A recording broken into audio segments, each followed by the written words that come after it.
Hello dear, welcome to our channel. World geography సంబంధించినటువంటి some topics complete చేసాం కదా మనం. Introduction, geocentric theory, heliocentric theory, galaxy, universe and big bang theory, stars. ఈ వరకు మనం complete చేయడం జరిగింది. ఇక నెక్స్ట్ టాపిక్ లో మనం కొంత చూసాం కూడా. ఇది సోలార్ సిస్టమ్ అనే దాంట్లో అర్త్ అనేటువంటిది మిగిలిపోయింది. మిగిలినటువంటి మెర్క్యూరీ అండ్ వీనస్ అనేటువంటి రెండు కంప్లీట్ చేసాం. ఇప్పుడు మనం చేయాల్సింది ఏంటంటే దీంట్లో అర్త్ అనేది స్టార్ట్ చేద్దాం. మనం ఏంటంటే అది అర్త్ ప్లానెట్ ఏదైతే ఉందో దీన్ని చూస్తున్నాం మనం. అర్త్ ప్లానెట్ భూగ్రహం అనేసి అంటాం, లేదా భూమి యొక్క గ్రహం. మనకి ఇక్కడ మనం అర్త్ అనంగంలో గుర్తు రావాల్సింది ఏంటంటే ఇది జీవగ్రహం అనేసి అంటాం. అంటే జీవరాశులు గల గ్రహం అనే పేరుతో పిలుస్తాం మనం. జీవరాశులు ఉన్నటువంటి ఏకైక గ్రహంగా దీన్ని చెప్పొచ్చు. ఇందులో సోలార్ సిస్టమ్, సూర్యుడి యొక్క గ్రహాలలో, సౌర కుటుంబంలో ఉన్న గ్రహాలలో జీవరాశులు కలిగినటువంటి ఏకైక గ్రహం అని చెప్తాం. రెండోది ఇక జలరాశి ఎక్కువగా ఉన్న గ్రహం కూడా ఇది ఎక్కువ. అందుకే దీన్ని మనం బ్లూ ప్లానెట్ అనే పేరుతో పిలుస్తాం. ఒకటేమో బయో ప్లానెట్, రెండోది బ్లూ ప్లానెట్. ఇది బయో ప్లానెట్. ఎందుకు సార్ బయో ప్లానెట్ అంటే జీవరాశులు ఉన్నాయి కాబట్టి దాన్ని బయో ప్లానెట్ అంటాం. నీరు ఎక్కువగా ఉంది కాబట్టి బ్లూ ప్లానెట్ అనే పేరుతో పిలుస్తాం. ఇది సుమారుగా 4600 మిలియన్ ఇయర్స్ అనేసి అంటాం. మిలియన్ ఇయర్స్ ఎగో, 4600 మిలియన్ల సంవత్సరాల కంటే పూర్వం నుంచి ఈ యొక్క అర్త్ అనేది కనిపిస్తుంది. అంటే భూమి యొక్క సరాసరి వయసు ఎంత అంటే 4600 మిలియన్ల సంవత్సరాలుగా మనం చెప్పుకోవచ్చు.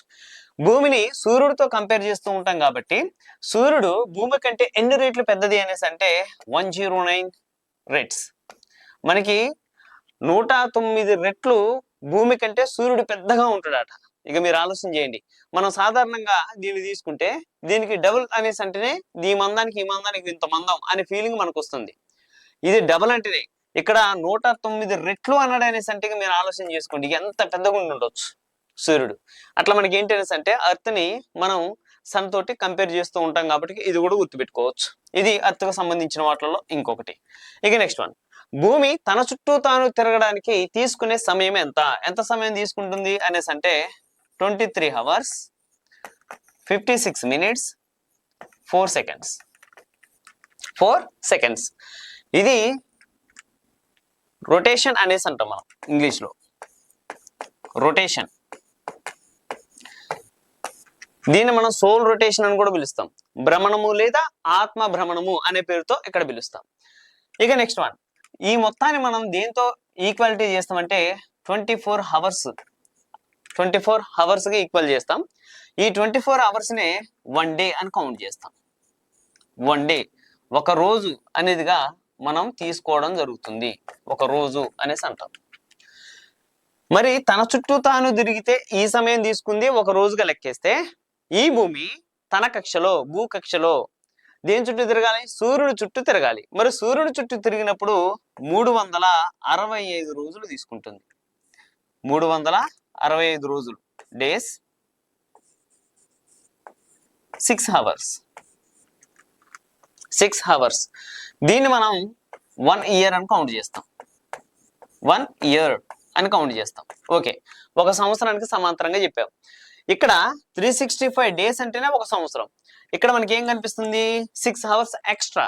ఈ 6 hours అనేది ఎవ్రీ ఇయర్ మనం కౌంట్ చేయం. మరి ఈ 6 hours వేస్ట్ సార్ అంటే వేస్ట్ ఏమి ఉండదు. ఈ 6 hours అనే దాన్ని మనం ఏం చేస్తామంటే ఎవ్రీ 4 years ఒకసారి కౌంట్ చేస్తాం. అంటే ఎవ్రీ 4 years ఏం చేయాలి? దీన్ని ఇప్పుడు మనం 6 hours ని క్యాలిక్యులేట్ చేసుకుంటాం. 4 6 ఎంత మనకి? 24 hours. 24 hours ఈక్వల్ టు దేనికి సమాంతరం చేసుకున్నాం? 1 day, అంటే ఒక రోజు. ఈ ఎక్స్ట్రా వచ్చినటువంటి 4 సంవత్సరాలకు ఒక రోజుని ఇలా 4 సంవత్సరాలకు ఒకసారి కౌంట్ చేస్తే ఒక రోజు ఎక్స్ట్రా వచ్చిందిగా, ఆ రోజుని మనం ఏం చేస్తామంటే లీఫ్ ఇయర్. ఏంటంటే ఇది లీఫ్ ఇయర్ అని కౌంట్ చేస్తాం.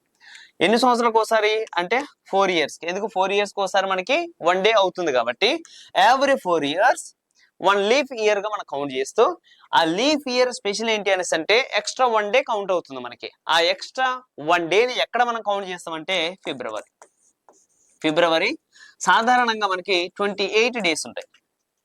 28 డేస్ ఉంటాయి. ఇక్కడ వచ్చినటువంటి ఎక్స్ట్రా ఇదే 28కి యాడ్ చేసి 29 చేస్తాం.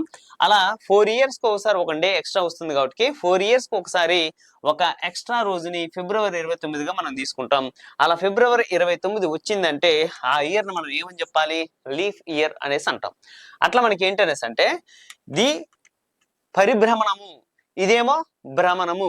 భూమి యొక్క భ్రమణము వలన మనకి ఏమవుతుంది అనేసి అంటే ఒక రోజు కౌంటింగ్ వస్తుంది. భూమి యొక్క పరిభ్రమణం వలన మనకి ఏమొస్తుందంటే ఒక సంవత్సరానికి కౌంటింగ్ మనకు రావడం జరుగుతుంది. అట్లా రోజుల్ని సంవత్సరాలను మనం తీసుకోవడం జరుగుతుంది. ఇది అర్త్ ప్లానెట్ లో భాగంగా మనం గుర్తు పెట్టుకోవాల్సినటువంటి అంశాలు. ఓకేనా?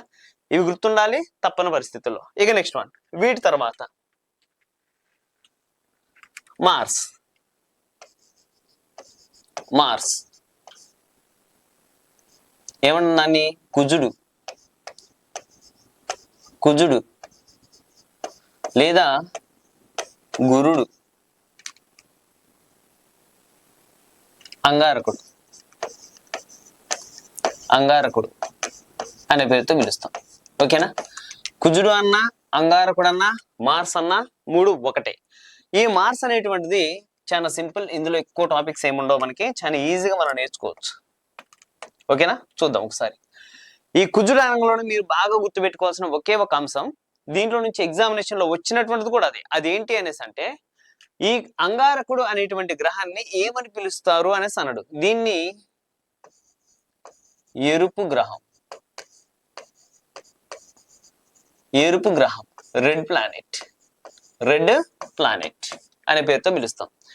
లేదా ఎగ్జామినేషన్ లో మనకి అరుణ గ్రహం అని ఇచ్చాడు, అరుణ గ్రహం.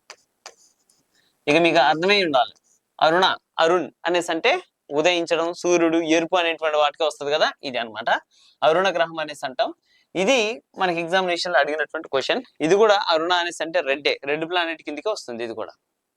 ఇంకోటి, సాధారణంగా ఈ అంగార గ్రహం కుజుడు అనేటువంటిది ఆరెంజ్, ఆరెంజ్ అండ్ లేత ఎరుపు,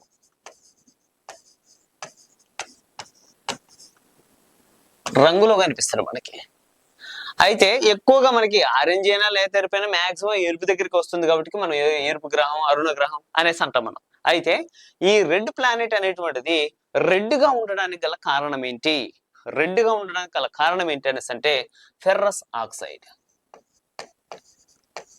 ఫెర్రస్ ఆక్సైడ్ అనేసి అంటాం. ఫెర్రస్ ఆక్సైడ్ మీకు ఎగ్జామినేషన్ లో అడిగినప్పుడు ఫెర్రస్ ఆక్సైడ్ అని ఇలా ఇవ్వలేదు, ఎగ్జామినేషన్ లో ఇలా ఇవ్వలేదు. మరి ఎగ్జామినేషన్ లో ఎలా ఇచ్చాడు సార్ అనేసి అంటే ఫెర్రస్ ఆక్సైడ్ ని మనకి ఐరన్ 3,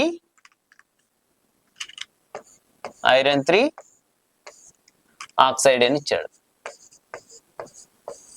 ఆక్సైడ్ ఇనుములో ఉన్నటువంటి రకాలలో ఒక రకమే ఇది అనమాట, ఇనప రకంలో ఒక రకం. ఇప్పుడు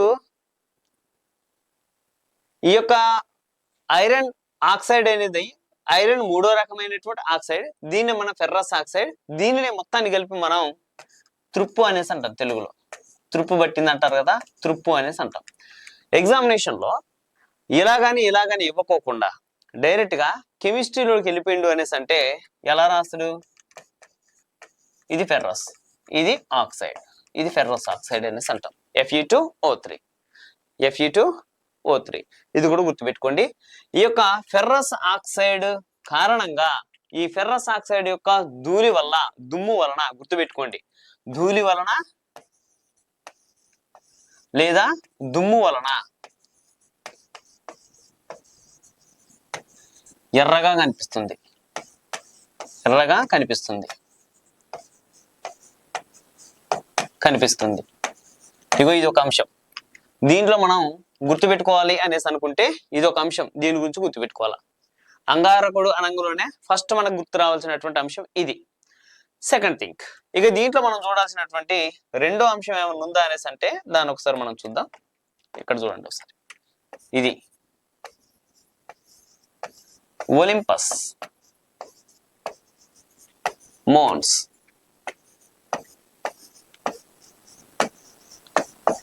ఒలింపస్ మోన్స్. ఇగో ఇది రీసెంట్ గా మనకి కొంత హాట్ టాపిక్ గా మిగిలినటువంటిది. ఏంటి సార్ ఈ ఒలింపస్ మోన్స్ అనేసి అంటే, ఈ ఒలింపస్ మోన్స్ అనేది ఒక షీల్డ్ అగ్నిపర్వతం. షీల్డ్ అగ్నిపర్వతం.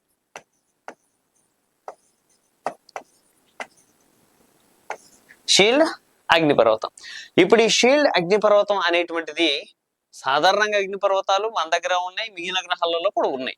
కానీ ఇది పర్టికులర్ ఎందుకు మాట్లాడుకోవాలి అనేసి అంటే, ఇది మొత్తం సూర్య కుటుంబంలో అగ్నిపర్వతాలలో పెద్దవి ఉంటాయి కదా, అందులో ఒక పెద్దదైనటువంటిదే ఈ యొక్క అగ్నిపర్వతం.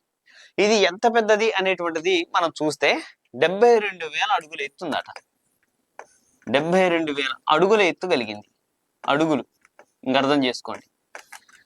72,000 అడుగుల ఎత్తు అనేసి అంటే ఎక్కువ తక్కువ అనేసి అంటే, దీన్ని కిలోమీటర్లలో తీసుకుంటే 21.9 కిలోమీటర్ల ఎత్తు కలిగిందట.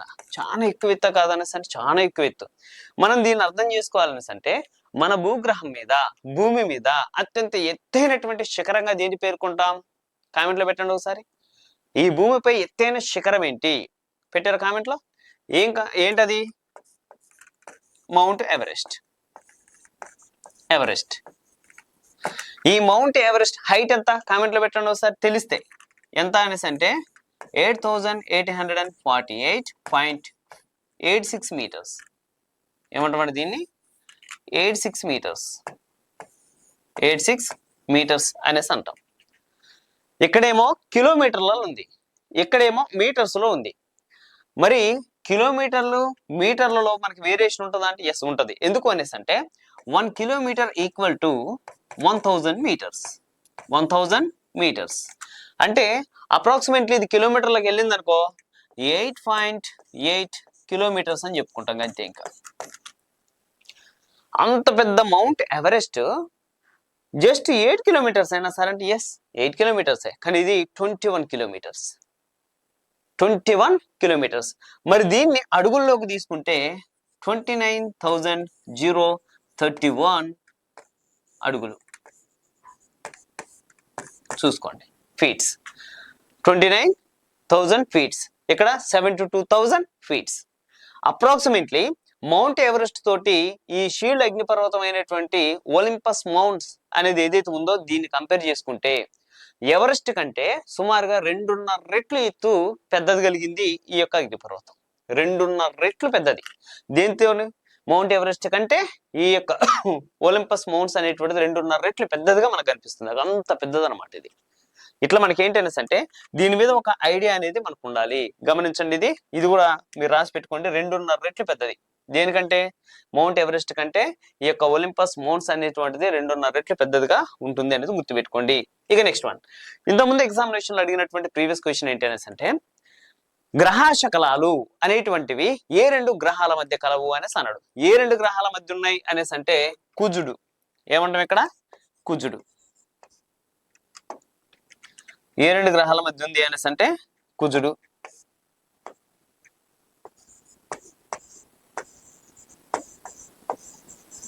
కుజుడు అంటే తెలుసు కదా, కుజుడు లేదా అంగారకుడు. ఇటు పక్కనే గురుడు. గురుడు గురుడు అంటే తెలుసు కదా, గురుడు అనేసి అంటే జూపిటర్, బృహస్పతి అనేసి అంటాం కదా, అది. ఈ 2 గ్రహాల మధ్య మనకి ఏం కనిపిస్తుంది? గ్రహ శకలాలు కనిపిస్తుంది. గురుడికి వెలుపల, గురుడికి లోపల, కుజుడికి వెలుపల, అంటే అటుపక్క ఇటుపక్క, ఈ రెండింటికి మధ్యగా మనకు కనిపిస్తుంది. అట్లా గ్రహ శకలాలు, ఆస్ట్రాయిడ్ బెల్ట్ అనేసి అంటాం ఇంగ్లీష్ లో. గ్రహ శకలాలు గలవు. ఈ రెండింటి మధ్య గ్రహ శకలాలు కలవు. ఇది మార్స్ అనేటువంటి గ్రహానికి సంబంధించి ఎంత పెద్దగా ఏం లేదు కదా, చాలా ఈజీగా ఉంటుంది. ఇది గమనించండి. ఇక నెక్స్ట్ వన్, గురుడు.